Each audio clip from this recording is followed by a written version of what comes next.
Welcome to Desak institute. நம்ம group 2க்காக ஸ்பெஷலா ஒரு தமிழ் சீரிஸ் போயிட்டு இருக்கு.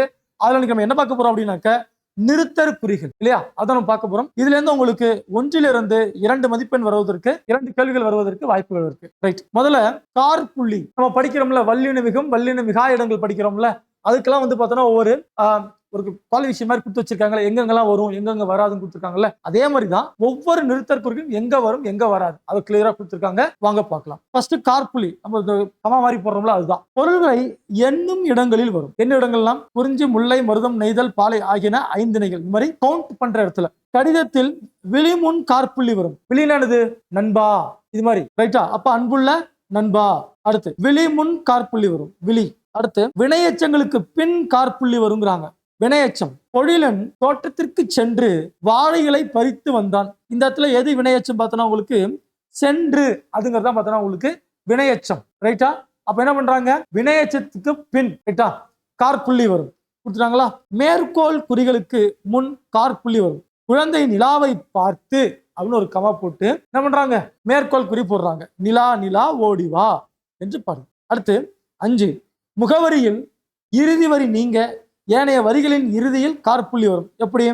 ஆண்டாள், நம்பர் 45, காமராசர் தெரு, திருவள்ளூர். சரி, அப்ப இது நீங்க நல்லா ரைட்டா.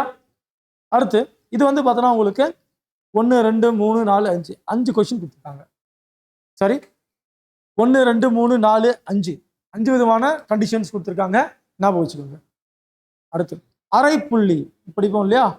அரைப்புள்ளி ஒரே எழுவாயில் பல வாக்கியங்கள் தொடரும் இடத்தில் அரைப்புள்ளி வரும். கரிகாலன் கங்கை வரை படையெடுத்து சென்றான். அடுத்து யார் கூட போரிட்டான்? கனக விஜயருடன் போரிட்டான்.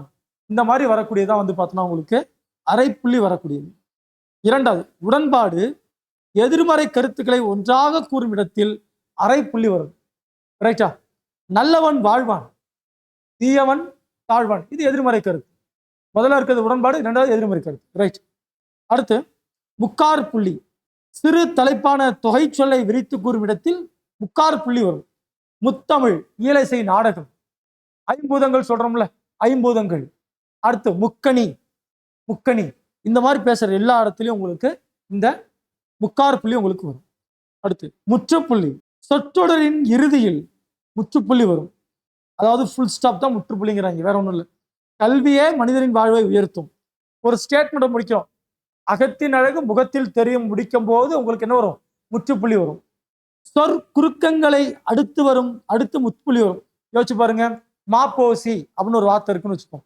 மாப்போசி, வஉசி, டிகேசி, திருவிகா, சிஎன் அண்ணாதுரை, புரிஞ்சா? இந்த மாதிரி இடங்கள்ல உங்களுக்கு முற்றுப்புள்ளி வரும்.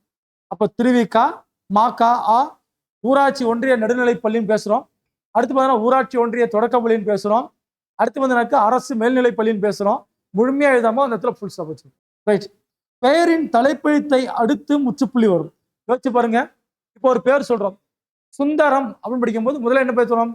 தி சுந்தரம் படிக்கும்போது தி பக்கத்துல என்ன வரும்? உங்களுக்கு முற்றுப்புள்ளி வரும். அந்த இடத்துல பேசுறாங்க. அப்ப முற்றுப்புள்ளிங்கிறது தான் பார்த்தோன்னா உங்களுக்கு ஈஸியா இருக்கும். பெருசா நீங்க மனப்பாடம் பண்ண வேண்டிய அவசியம் இருக்காது.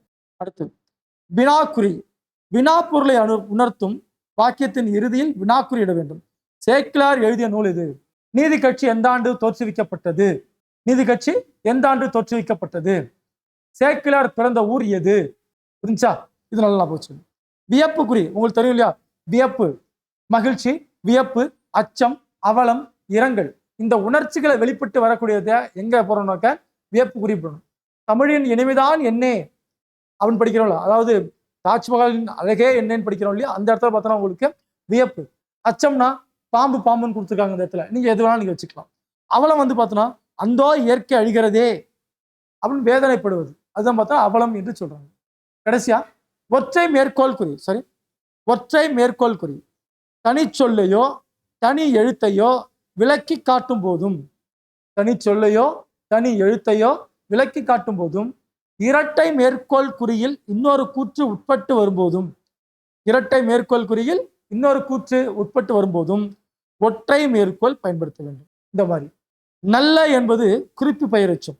நல்ல என்பது குறிப்பு பெயரெச்சம் இல்லையா. அது வந்து பார்த்தோன்னா உங்களுக்கு பண்பை மற்றும் உணர்த்துகிறது. காலத்தை காட்டல, செயலை காட்டல. ஆனா என்ன சொல்றாங்க இந்த இடத்துல? பண்பு மற்றும் கூறுவதால் குறிப்பு பெயரெச்சம். பார்த்தோம் இல்லையா நம்ம? குறிப்பு பெயரெச்சம். பெயரெச்சம் நம்ம காமனா பார்த்துட்டு அதுல வந்து குறிப்பு பெயரெச்சம், திறநிலை பெயரெச்சம் பார்த்திருப்போம். அடுத்து வந்து வினையெச்சம் குறித்து பேசியிருக்கோம். Right right. பாருங்க, கூட்டத்தின் தலைவர் அறிஞர் அண்ணா அவர்கள் இப்போது தலைப்பில்லை எனும் தலைப்பில் பேசுவார். தலைப்பில்லைங்கிற தலைப்பில் அவர் பேசியிருக்காரு. ரைட். இந்த ஒரு விஷயம் நல்லா போச்சு. அப்போ ஒற்றை மேற்கோள் வருவதற்கு 2 விதமான கண்டிஷன்ஸ் கொடுத்திருக்காங்க. அடுத்து இரட்டை மேற்கோள் குறி இப்படி போடுறது. ரைட். நேர்கூற்றுகளும் செய்யுள் அடிகளையோ பொன்மொழிகளையோ குறிப்பிடும் இடங்களில் இரட்டை மேற்கோள் குறி பயன்படுத்தும்.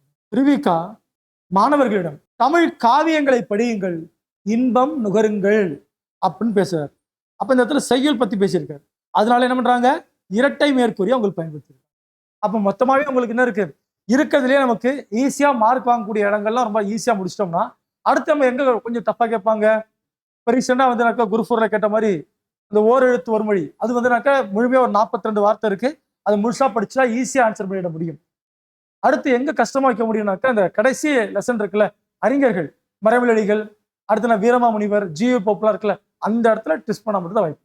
மீதி ஒரு இடத்துல ஓரளவு என்ன பண்ணிடலாம், நம்மளால ஆன்சர் பண்ற மாதிரி தான் இருக்கும், இல்லை எலிமினேட் பண்ற மாதிரி ஞாபகம். அடுத்து உங்களுக்கான ஒர்க் ஷீட். எந்தெந்த இடத்துல நிறுத்தற் குறிகள் வர வேண்டும், இது உங்களோட ஒர்க் ஷீட் புக்லேயே இருக்கு. அடுத்து நமக்கு ப்ரீவியஸ் இயர் கொஸ்டின், அதை பார்த்தோன்னா இந்த ரீசெண்டா இந்த டைம் நடந்த கொஸ்டின் எல்லாத்தையும் உள்ள வச்சிருக்கேன் பாருங்க. முற்றுப்புள்ளி எங்க இடம்பெற வேண்டும்? சொற்றொடரின் இறுதியில் இடம்பெற வேண்டியதுதான் என்னது? இந்த முற்றுப்புள்ளி. அடுத்து பெயர், மணிமேகலை, இதில் இடம்பெற்றுள்ள நிறுத்தற்குறி முக்கார் புள்ளி. பார்த்தோம் இல்லையா? முக்கார் புள்ளி. அடுத்து ஒரே எழுவாய்க்குரிய உடன்பாட்டு கருத்தும் எதிர்மறை கருத்தும் இப்பதான் பார்த்தோம் நம்ம. அரை புள்ளி. பொருந்தாத இணைகளை தேர்வு செய்க. முற்றுப்புள்ளி. பொருள்களை எண்ணும் நிலை கிடையவே கிடையாது. அதுக்கு நம்ம என்ன பார்த்தோம்? நம்ம கார்புள்ளி பார்த்தோம் இல்லையா? அப்ப முற்றுப்புள்ளிங்கிறது என்னது? பெயர்களுடைய மொத்தம் 3 சுச்சுவேஷன்ல பார்த்துருந்தோம். ஒரு சொற்றொடர் முடியும் போது முற்றுப்புள்ளி வேணும், பெயர்களுடைய சுருக்கத்தின் போது அங்கங்க முற்றுப்புள்ளி வேணும். பார்த்தோம் இல்லையா? ரைட். ஒருவர் அல்லது நூல் கூறும் குற்றை விளக்கமெடுத்து பயன்படுத்த வேண்டிய நிறுத்தற்குறி முக்கார் புள்ளி.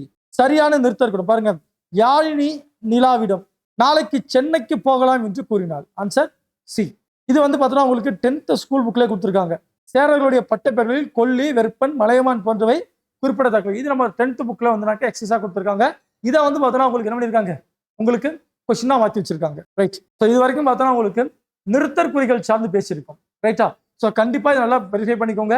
இன்னொன்னு பார்த்தோன்னா உங்களுக்கு புக்ல இருக்க கண்டிப்பா தான் இங்கே வச்சிருக்கேன். அதனால பயப்பட தேவையில்ல. மறுபடியும் நீங்க புக் சோர்ஸ் பார்க்க வேண்டிய அவசியம் இல்லை. நிறைய வந்து என்ன பண்ணுங்க அப்படின்னா ப்ரீவியஸ் இயர் கொஸ்டின் நிறைய வந்து சால்வ் பண்ணி பாருங்க. ஈஸியா உங்களுக்கு ஐடென்டிஃபை பண்ணிக்க முடியும். ரைட்டா? தேங்க்யூ.